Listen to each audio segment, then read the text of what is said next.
Alô, irmãos e irmãs em Cristo Jesus. Paz seja com todos nós nesse dia, né? Que é o 22, né?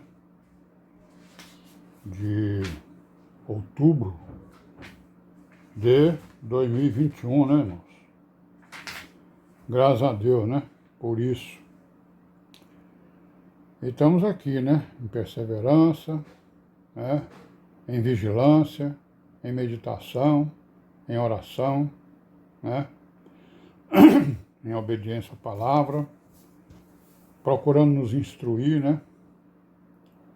Nos aperfeiçoar na palavra, adquirir a boa consciência, né, nas Escrituras, para que possamos nos aperfeiçoar, né? E amém, né? Graças a Deus por isso.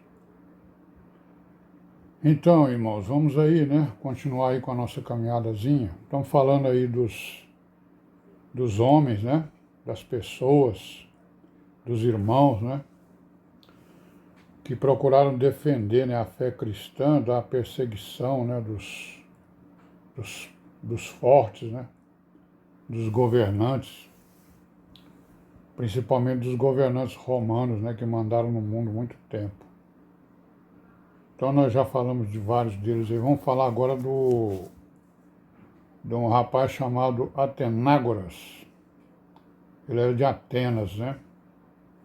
E por volta do ano 177 depois de Cristo, ele escreveu, né, algumas coisas que ele chamou de petição em favor dos cristãos. E ele dirigiu a quem? Dirigiu aos imperadores Marco Aurélio, né?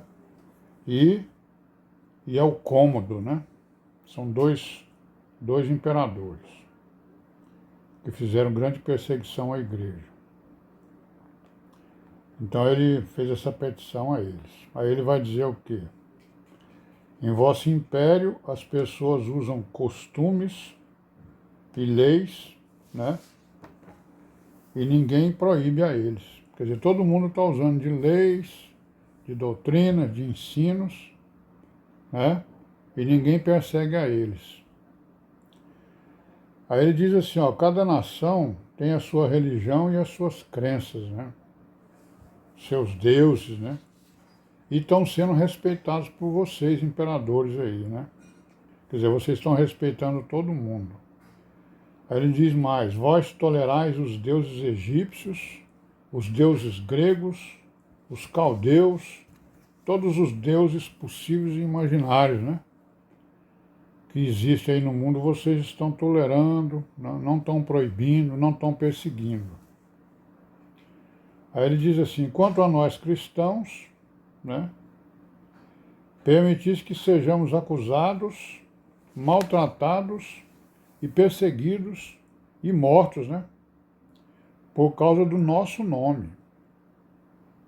Então é isso que é a essência da petição dele é essa aí. Está argumentando que as outras religiões gozam de liberdade e o cristianismo não está sendo perseguido, morto e tal, por causa do nome, né?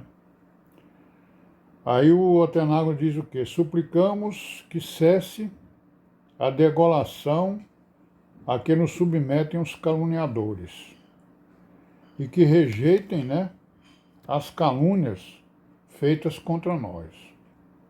É isso? Os vossos juízes, ele está escrevendo para os imperadores, os vossos juízes não buscam averiguar, né, investigar, né, se os acusados cometeram algum crime, mas estão nos condenando pelo nome. Então os juízes lá, eles não queriam saber de investigar se a pessoa estava cometendo crime ou não. Simplesmente, se ele confessava o nome de Jesus Cristo, ele morria, né? Conforme a gente viu aí para trás. Condenando pelo nome, né? Então os juízes, eles não julgavam, eles simplesmente condenavam, né? Aí ele diz assim, o que o nome tem a ver com a maldade, né? Os filósofos não são julgados, né? Porque são filósofos, né? As acusações contra nós são o quê? Aí ele vai dizer, são o ateísmo, né? O canibalismo, né? E as estão trabalhando inutilmente, né? Publicando aí esses livros de vocês que só contam mentiras, né? Só falam em palavrório, em lendas, em mitos, né? Aí ele diz assim, falais como um cego com um surdo. O diálogo deles era o quê? Era como se fosse um cego dialogando com um surdo. Aí ele diz o quê? Abusai das vossas figuras retóricas. Aí ele diz, e nós seguimos o verbo de Deus. Nós cristãos, né? A palavra cristão, Cristo, significa ungido, né? Aí ele diz assim, ó, e não se castiga pessoas por causa de nome, por causa do nome que elas têm, certo? Ninguém nunca fez isso por mais malfeitor que fosse, por mais perseguidor que fosse. Aí ele diz assim, ó, averiguar a verdade das acusações contra os cristãos, né? Então ele exige que seja averiguada, né, as acusações. Ele exige que sejam julgadas, né? E não simplesmente condenados. Certo? Ele fala também contra as variedades das leis, que algumas delas eram leis injustas, né? Há tantas legislações quantas cidades existem, né? É o que ele dizia, que ele estava dizendo, né? Os argumentos dele, né? Algumas honrosas, né? E outras vergonhosas. Para uns e para outros não. Então, cada cidade tinha sua lei, e essas leis eram consideradas honrosas por uns e vergonhosas por outros. E as outras, o contrário, vergonhosas e honrosas. Aí ele dá um exemplo, né? Ele dá um exemplo da pederastia, olha aí, né? Ele diz que a pederastia para os romanos era um privilégio, né? Então os romanos, eles honravam, né, a pederastia. Então ele reprova, né, o exemplo dessa lei aí, desse costume romano. Aí ele vai falar no caminho para a fé, né? Qual é o nosso caminho, né? Aí ele vai dizer que tendo visto tudo isso nos caldeus, nos judeus, nos gregos e egípcios, quer dizer, o que foi que ele viu? Ele viu abominações, né?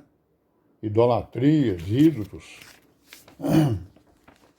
Aí ele disse que tendo visto todas essas abominações entre esses povos, ele examinou as religiões, né, de todos os homens, né, instituídas por eunucos efeminados, né, certo?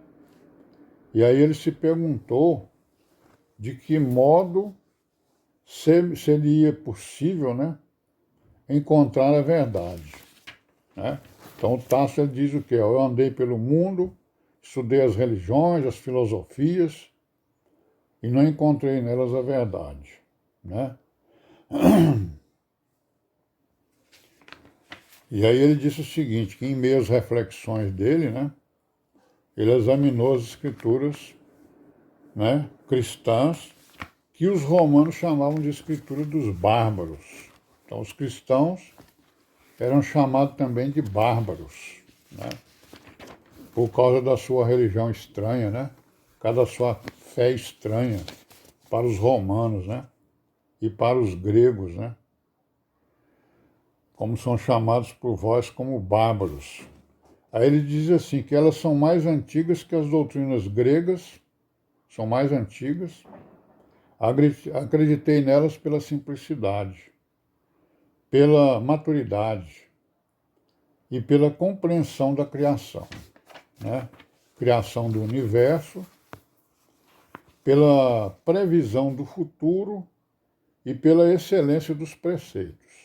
Então o Tácito está fazendo uma confissão, né, a essas pessoas para quem está escrevendo. né, que ele passou pelo mundo, pelas religiões, pelas filosofias, e encontrou nas Sagradas Escrituras a verdade que ele procurava. Bom, irmão, vamos parar por aqui hoje, né? Até amanhã, se Deus quiser. E amém, né? E paz seja com todos nós.